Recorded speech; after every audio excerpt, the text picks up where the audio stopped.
Arizona, who knows this full well. This is where he lives and understands it. He also sits on the committee that talks about these particular areas and has introduced a piece of an amendment on the reauthorization bill that comes from his committee. So the representative, Mr. Quayle, I will yield to him what time he needs if he'd like to enter right now, and then I'll pick it up whenever you're done.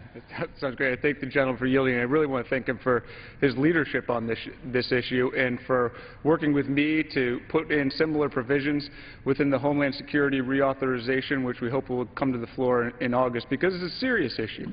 As the gentleman from Utah was talking about, is that the amount of destruction, both on the environmental side and just on the human side, from these drug smugglers and human smugglers in very environmentally sensitive areas in the Sonoran Desert, is devastating. And if you think about the amount of carnage that has happened just south of the border, you have over 30,000 people who have been killed by drug cartel violence in the last 5 years. And last year, I was with other members of our Arizona delegation. We were going down to the border and seeing what was going on. And we were at the Douglas Port of Entry. And the night before, they had videos of this, which was about 70 yards from the border, where a fake police cruiser that was disguised by the drug cartels stopped just south of the port of entry, entered into an establishment, unloaded hundreds of rounds of ammunition in there, killing a handful and wounding dozens of people. Now, these are the same type of people who are taking advantage of the weak spots within our border. And if you look at the Arizona specifically, Arizona border, about 305 miles of federal lands in Arizona, which is about 83% of the 370-mile Arizona-Mexico border, is federal lands. And right now, we do not have the ability, the Border Patrol agents, to actually go onto those federal lands unless they abide by the Memorandum of Understanding, which says they have different definitions of when they can actually go and apprehend somebody. But the fact of the matter is that these drug cartels, these human smuggling operations, they are nimble. They are watching every move that our Border Patrol agents are making. They are noting where the weak spots are, where the surveillance equipment is, and for our Border Patrol agents to actually go and move it to areas where the traffic has increased, they have to go to the Department of Interior to get prior permission. There was a GAO study that said at one point, in some instances, that could take up to 4 months. 4 months for our Border Patrol agents to actually move a piece of surveillance equipment or to move motorized vehicles onto various areas of federal lands. Now, I understand the need to protect the delicate Sonoran Desert, but it is getting decimated, absolutely decimated, by these human traffickers and drug traffickers who do not care about it. I personally believe that our Border Patrol agents and custom officials will take a much better job in actually being sensitive to these areas while trying to actually protect the citizens of this country from the violence that's going to be streaming across the border. This is such a big and serious issue that not that many people know about, and Mr. Bishop from Utah has really taken the lead on this, and I commend him for it, and I look forward to working with you on these issues going forward, because we need to get a handle of our border and the violence that's going to spill over, and in order to do that, we have to allow our agents the ability to have the unfettered access onto our federal lands so they can actually do their job and protect the border. So, Mr. Bishop, I thank you very much, and I yield back. I thank you for that, and I appreciate you joining me here because, once again, you live in that state. Your constituents know the fear that is taking place around Americans who live on that particular border, the danger that is down there. And once again, this is not just an issue that will go away if the economy goes sour. These are the drug cartels. These are the human traffickers. These are the worst kinds of people, and we don't want them here. And as a country, if we're going to be a sovereign country, we have to control the border. If for no other reason, we have to be able to control the border. Whether the total number coming across is getting less or is increasing, we don't have definite figures yet. Doesn't matter. As long as one drug cartel is still coming across the border with illegal drugs, that's one too many, and we have to do something about it. So I appreciate very much. And I realize you have another obligation to go to. Thank you for coming down, and you're welcome to stay if you'd like to. But he also added, a premise into where we're going, because what is taking place, quite frankly, is the violence that is taking place on the Arizona border. We all know about Fast and Furious and what a silly idea this was, how ludicrous of a program to arm the drug cartel, and they find out that those arms they were given by the federal government is coming back to harm us. But along the border, we have had a specific row of people who have been not just harassed by the drug cartel, but have been killed by the drug cartel. Starting in 2002, Park Ranger Chris Eagle, who was shot and killed in the line of duty while pursuing a member of the Mexican drug cartel that had crossed the United States border into Organ Pipe National Monument, which is off limits to Americans. 2008, Border Patrol agent Luis Aguilar, who was killed in the line of duty after being hit by a vehicle that had crossed illegally into the United States through the Imperial Sand Dunes, which is BLM ground where the Border Patrol has restrictions. What hurts me as well is Rob Krentz, a rancher, multi-generational rancher, on his own property in Arizona. See, Rob Krentz over there was actually out patrolling going through his property. He had just had a hip replacement, was ready to have a knee replacement, or vice versa. He was on an ATV vehicle with his dog. He came across a group of illegals who were there, part of the cartel again is the assumption. And usually what happens is there's flight, but in this case there was no flight, and he was not physically able to fly, and so what happened is both he and his dog was shot. The one we assume that did the shooting came across that wildlife refuge where the gate was locked to prohibit the Border Patrol from going in there and doing their job. And when we assume his exit back into Mexico was a circuitous route that went back out of his way so he could go back through that same area that was off limits to the Border Patrol from totally doing their job. He lost his life because of our policies that don't make sense. December 10th, 2010, Border Patrol agent Brian Terry was shot and killed once again on Forest Service land with guns that were obtained through the Fast and Furious program. One of the other committees of our Congress has on their website the statement that a now sealed federal grand jury indictment in the death of the Border Patrol agent Terry says the cartel operatives were patrolling this rugged desert area with the intent of intentionally and forcibly assault on Border Patrol agents. And it happened, because we are not taking control of our border. Look, as sad as that is, this is still another look at the border.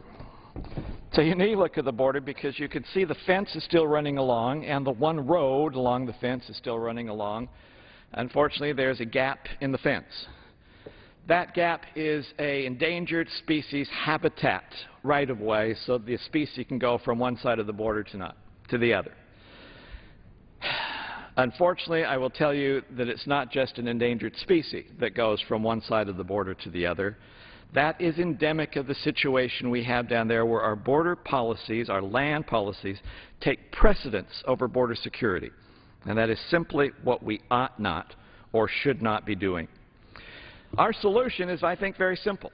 It's House Bill 1505, the National Security and Federal Lands Protection Act. The simple answer of what this bill does is simply it allows the Federal Border Patrol to do on federal property what it already can do on private property.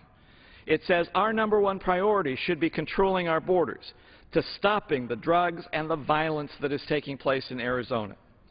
This bill protects legal use of the land, such as mining and hunting and camping and fishing, in an effort to try and make sure that we can protect American property for American use, not for drug cartel use.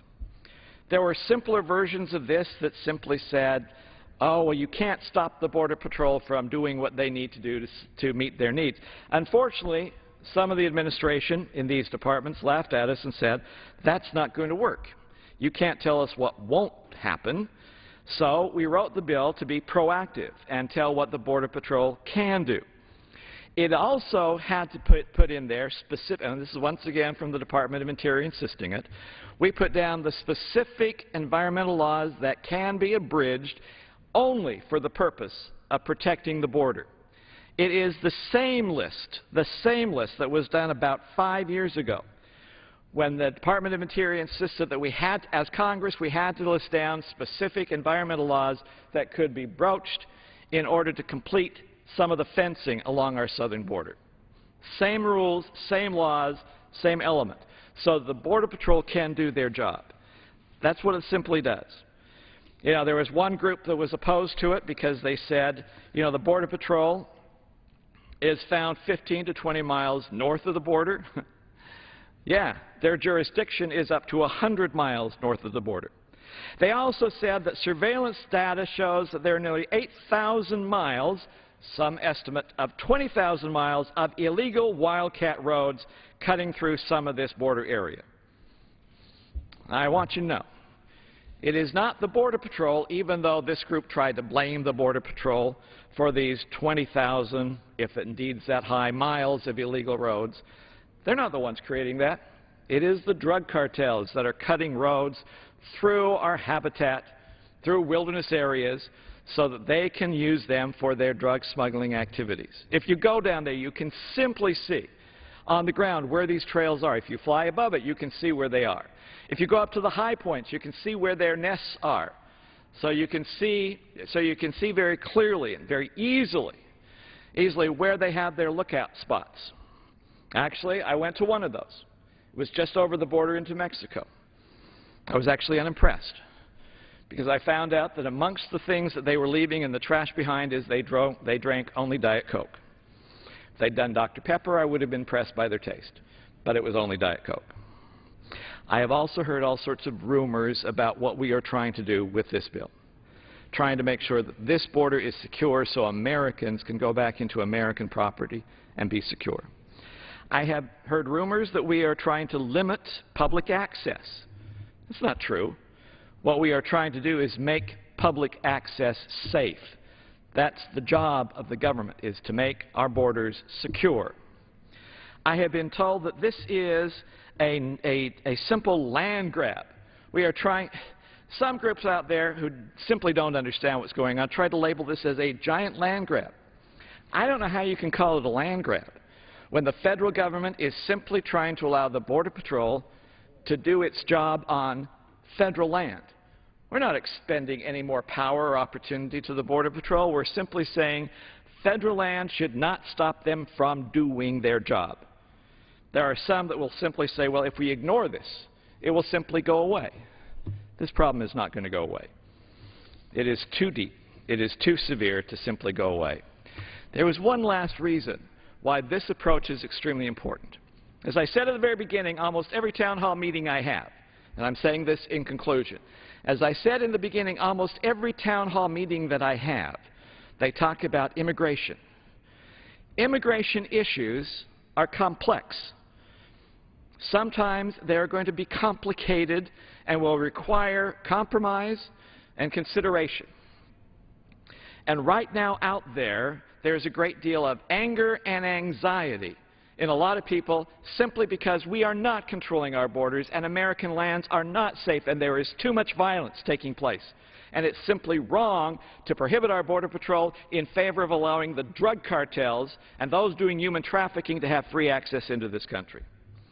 If indeed we are serious about long-term immigration, the first thing you have to do is reduce the anger and reduce the anxiety level. And the first way to do that is be able to look at the American people and with a clear conscience and in truth, look them in the eye and say, our borders are secure.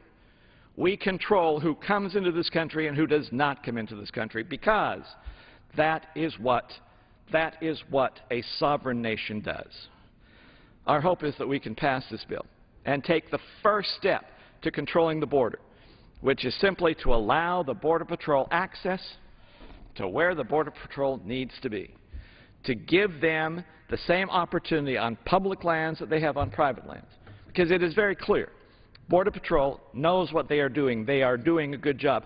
Where they are allowed the freedom and flexibility to do their jobs, the issue of illegal immigration and legal entry into this country of all kinds, but especially illegal entry in this country by the bad guys who are trying to put illegal drugs and other kinds of crimes and bringing them into this country, where they are allowed to do their job, they are successful.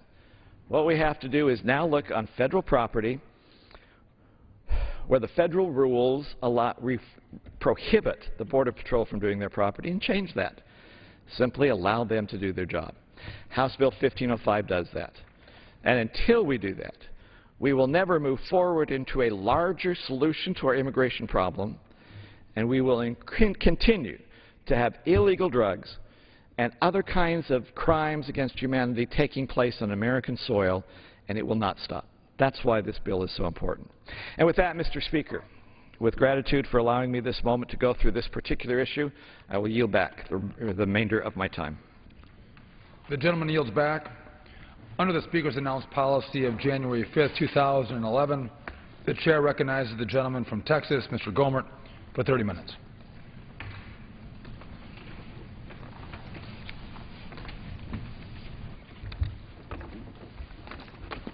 Here, I'll take some. Rob, great job. I would have joined you, but you were doing so good. You made me unhappy.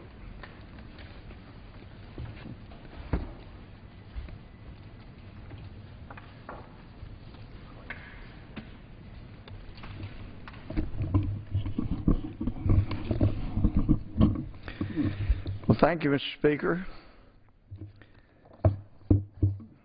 I always learn something when I hear from my friend, Professor Bishop. It has been staggering to hear the testimony over the last several years as to what has gone on in our border. We used to be a law and order country where the law meant something. But we've seen that eroded. I hear our Democratic friends before Mr. Bishop spoke, speaking of selling our birthright. And I enjoyed hearing them talk about how, you know what, we ought to use our energy in this country. Well, welcome to the Republican position. That was great to hear. That's just fabulous to hear our Democratic friends, because as we know, one of the things that Mr. Bishop pointed out, there have been regulations and government bureaucracy used to not only prevent us from enforcing our immigration laws, but also to prevent us from utilizing our own resources over and over and over. For heaven's sake, somebody's got 800 safety violations like BP had, prohibit them from drilling, but don't forbid everybody from drilling. The things that the government should be allowing entities to do, like providing the energy that we have, we got more energy than any country in the world. Relative to size of other countries, we're not the biggest, but we have more natural resources than any other country in the world has been blessed with. It's amazing. But to have this administration, and even before this administration, our Democratic friends prohibiting through bureaucracies, through laws passed, our using our own energy has been just an outrage. It's the poor single moms, those struggling to make it through the month with what's left on the limits of their credit card so they can still buy gas, so they can get to their job, so they can get a paycheck and pay down their credit cards enough to buy gas for the next month. Those are the people that are hurting the most. Ironically, the people that donate to Democrats 4-1 over Republicans, as they did to Obama over McCain 4-1, Wall Street executives, the big bank executives, all they have to do is endure some name-calling from the president, and they get richer than they could ever hoped. And yet we get back to freedoms that made this country the greatest country in history. I believe that. And prominent among our freedoms, you can find in the First Amendment.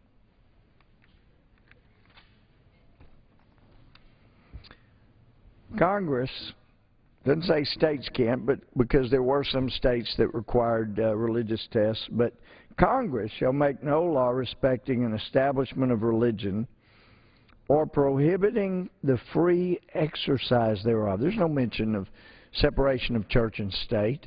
There's no mention of a wall of separation. That was in a letter Thomas Jefferson wrote to the Danbury Baptists. This is the same Thomas Jefferson that came to church every day he was in Washington, D.C. while president, came to church right down the hall in the House of Representatives, and at times had the Marine Band come play the hymns. He didn't see that as a problem for the Constitution's prohibition against establishment of religion, but he certainly would never have dreamed of prohibiting any Christian from practicing their religion, as this administration has now done and attempted to do, or the freedom of the press. We know the press is free to slant the news however they wish. For example, when gas prices were going up in 2008, the mainstream press, mainstream media, had 4-to-1 more stories about the price of gas going up then than they do now, and the prices now are higher than they were then. Gee, could it be that the mainstream media has a vested interest in keeping the president that they put in office,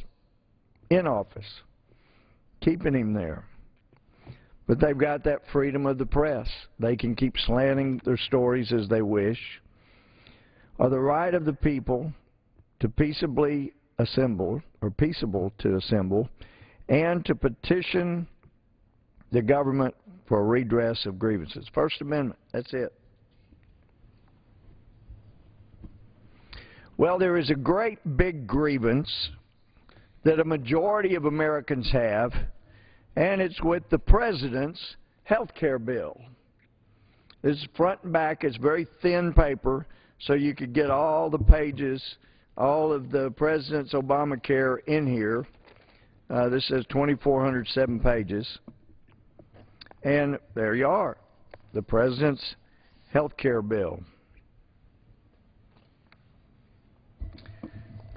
It's interesting. Here's a story from Edward White, filed February 16th, maybe from our friends ACLJ. But it points out last month, DOJ again argued that the penalty is a tax, talking about the penalty in the health care bill, is a tax when it's filed, when it filed its opening brief with the Supreme Court in Obamacare case. The court will consider this March.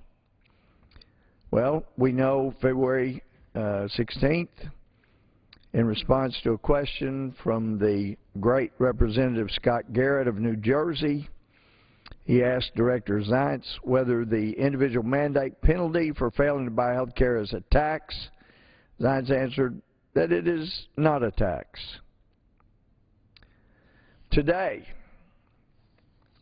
we had Secretary Sebelius, the Secretary of Health and Human Services, that is overseeing the implementation of Obamacare.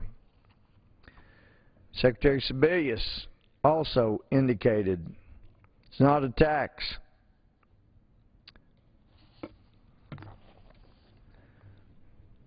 Yet, the DOJ has argued basically that the minimum coverage positions are well within Congress's commerce power. The DOJ contends that Congress has broad power under the Commerce Clause and the necessary and proper clause to enact economic regulation. The DOJ contends the minimum coverage provision is an integral part of a comprehensive scheme of economic regulation, and the provision itself regulates the economic conduct with a substantial effect on interstate commerce. It certainly has had an effect on interstate commerce. It's doggone near killing it. The minimum coverage provision is independently authorized by Congress's taxing power, contingent of the DOJ. DOJ argues the provision operates as a tax law. Validity of an assessment under Congress's taxing power does not depend on whether it's denominated a tax. But anyway, interesting time. That's from National Law Review, that assessment. And today, the question to Secretary Sebelius, and she disagrees with DOJ as well. There are just a number of issues here with this bill.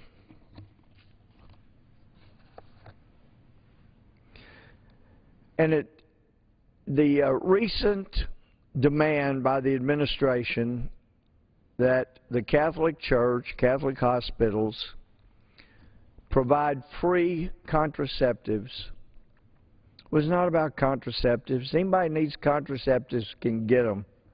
It's not an issue. Shouldn't be. People that want them can get them.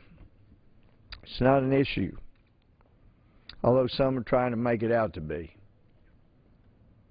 It's about the prohibition of the free exercise of religion.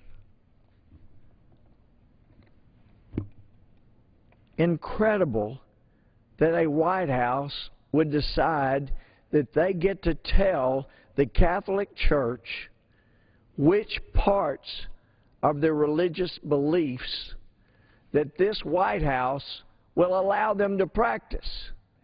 And even coming back after the White House had all these people come in, meet and decide, discuss, they should have come back and said, sorry, you were right.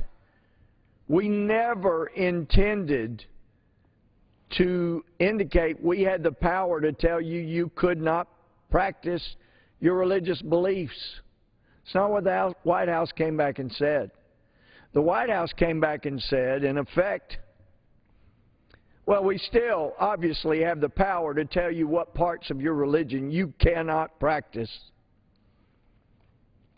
But listen, Catholic Church, we're going to do you a favor. Even though we have the power to prohibit you from practicing your religious beliefs, we're going to require the insurance companies to provide this feature even though it goes against your religious beliefs. We'll require the insurance companies to provide that. Now, how stupid do you have to be to not understand that when a requirement of an insurance company policy is dictated by the government, there is going to have to be a recouping of that expense from the people that buy those insurance policies. So there was no remedy. The church, the Catholic hospital, were still going to have to provide those policies that provided that. They just weren't going to be required to tell the insurance companies to do that because the government did it for them. What a ridiculous end run to do the same thing. But the White House did not even address a real core issue. Now, I'm a Baptist, and I don't have the same beliefs about contraceptives, but this is so dangerous. This is such a violation of our First Amendment. For this White House to think for a moment they have the authority to tell any religious group, and here's the kicker, any religious person, that they cannot practice an important tenet of their religious beliefs is unconscionable. Now, administration say, oh, Catholic Church, Catholic hospital, you know, we'll work with you here. What about Catholic individuals who believe with all their heart the things that are taught by Catholic schools, by the Catholic Church, and expounded by the Pope himself? How powerful a Pope does the White House or the president, any president, have to be to dictate that what the Pope says is not going to be observed in America by any individuals who are here in the United States? Hadn't heard a lot of discussion about the freedom of the individuals, but this was not talking about the freedom of the church or a hospital. It was talking about the freedom of individuals. And even if the White House tries to accommodate some hospital, some church, what about the beliefs of an individual? A Catholic in America who's told, sorry, this president is going to trump your Pope, and you're going to have to pay for what you believe is against your religious beliefs. It's unconscionable. Unconscionable. Think the founders would have put up with that?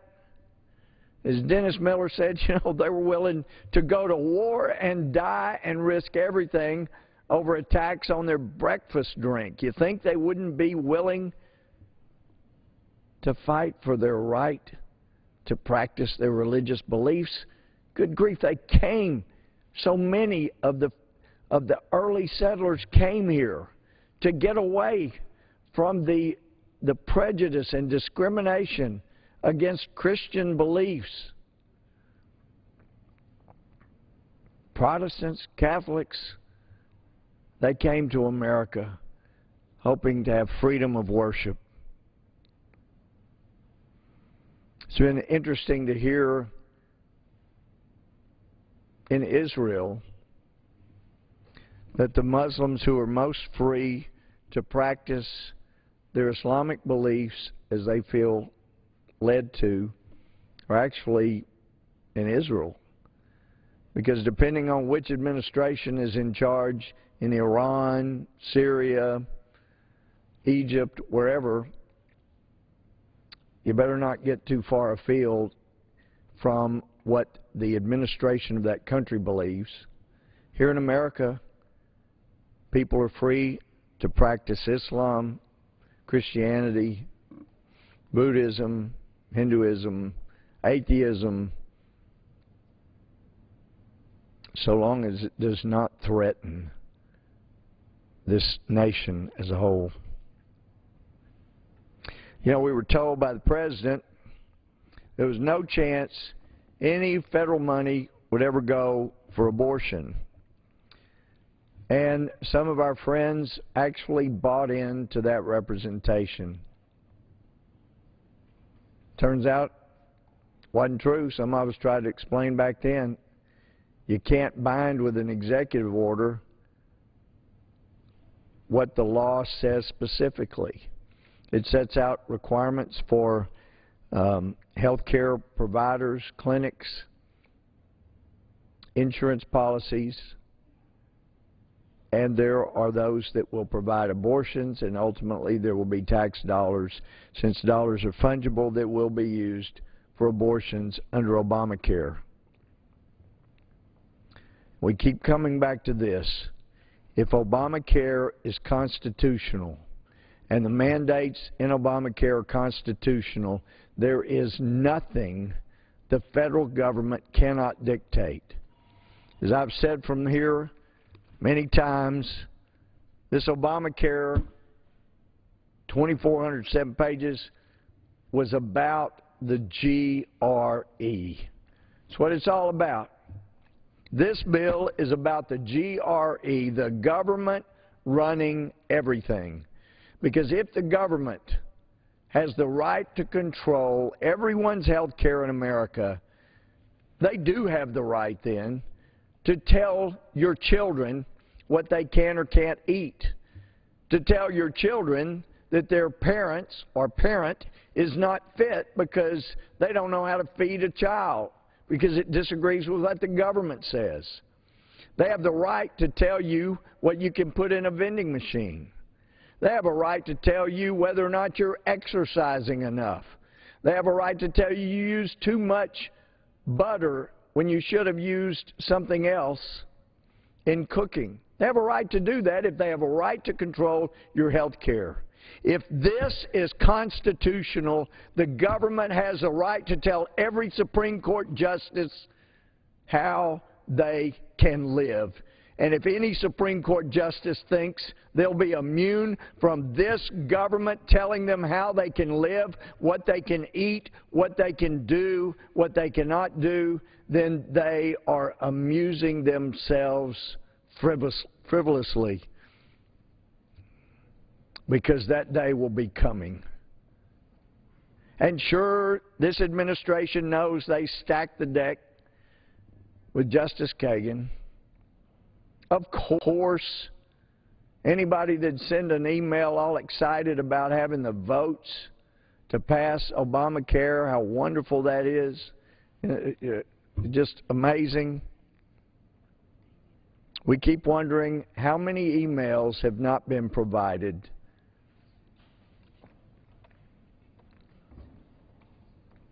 The noble thing would be to recuse oneself. And we should have known when liberal groups that want the government to control everybody's lives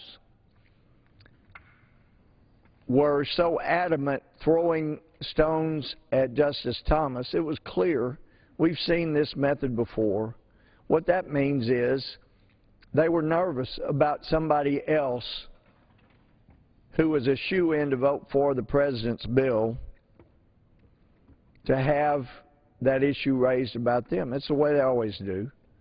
So as soon as I saw these ridiculous allegations about Justice Thomas because his wife had an opinion, wait, didn't see any liberals screaming about somebody with the ACLU whose husband had taken strong positions on different issues, that she wasn't qualified because, or should recuse herself because her husband had an opinion.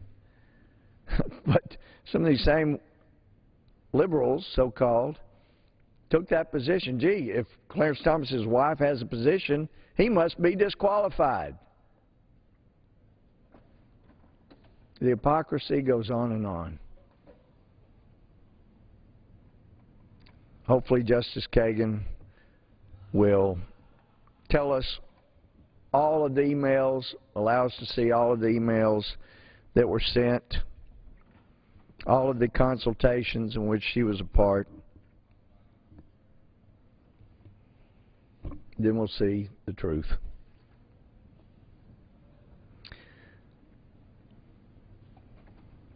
This bill required the spending of $105 billion at a time. We didn't have $105 billion. We're having to borrow over 42, 43, 44 billion of that from other places, including China. China doesn't mind seeing this happen. I think they realize it'll help bring down this nation financially. The president said it would cost less than $1 trillion to implement. Well, the first CBO score came back over $1 trillion.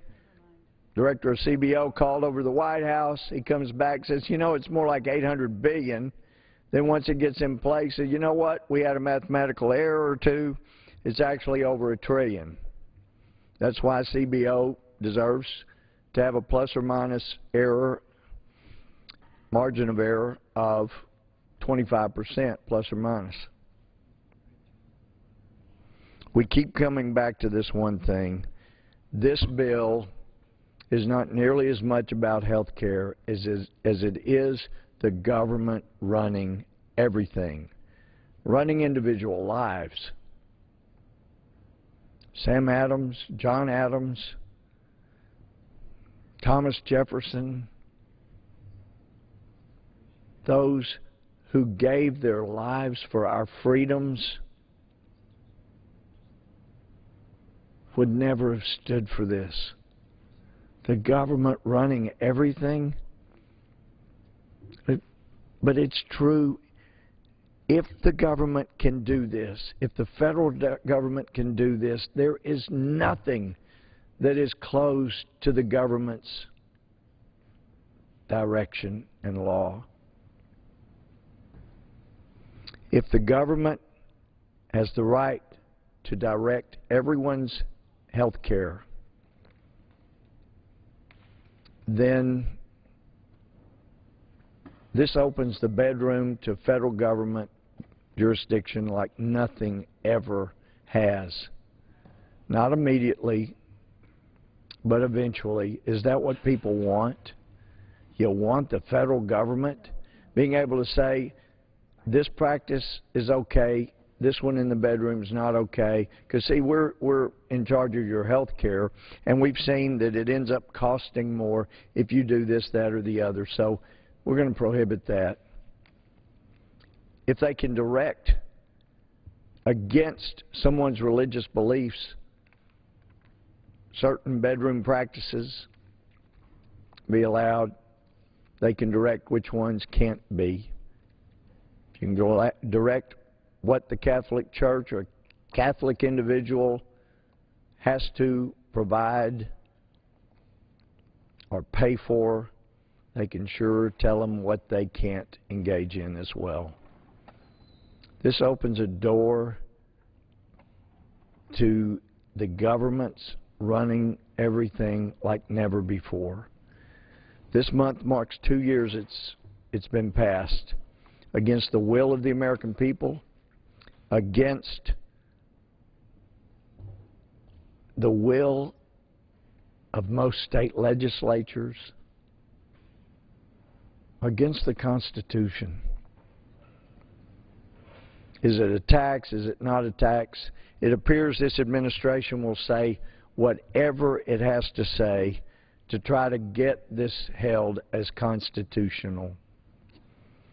And I can say unequivocally that if the Supreme Court were to hold this bill and its mandates and its intrusions into every area of personal being, they uphold that as constitutional, it will give me no satisfaction to someday say to a justice of the Supreme Court whose religious beliefs have been violated, I told you so.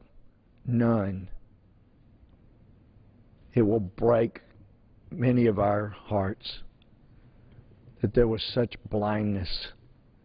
But I have that hope that springs eternal in the human breast, that there is still enough reliance on the Constitution itself in our Supreme Court that they will recognize the door that is open. They'll recognize the inconsistencies of this administration in trying to come up with some argument to justify these violations of our freedoms.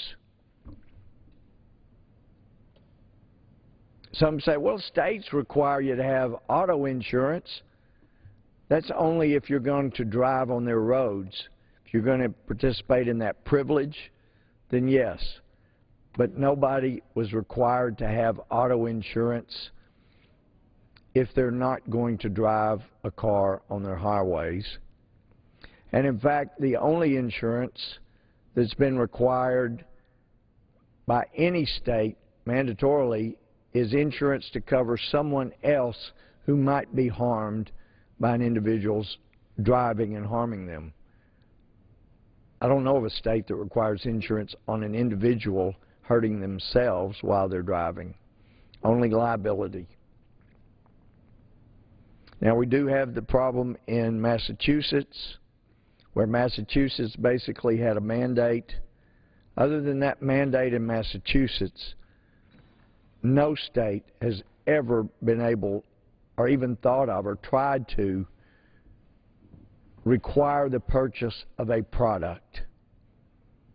And you want to know, oh, it's said this is going to be for the working poor. Look, we already have Medicare, Medicaid, and until this administration, with the help of Speaker Pelosi and Leader Reid in the Senate, where they gutted $500 billion out of Medicare, until that happened, there was not going to be any damage to Medicare. We were going to take care of our seniors, take care of our poor, But you look in this bill, as I have, I've been through the whole thing.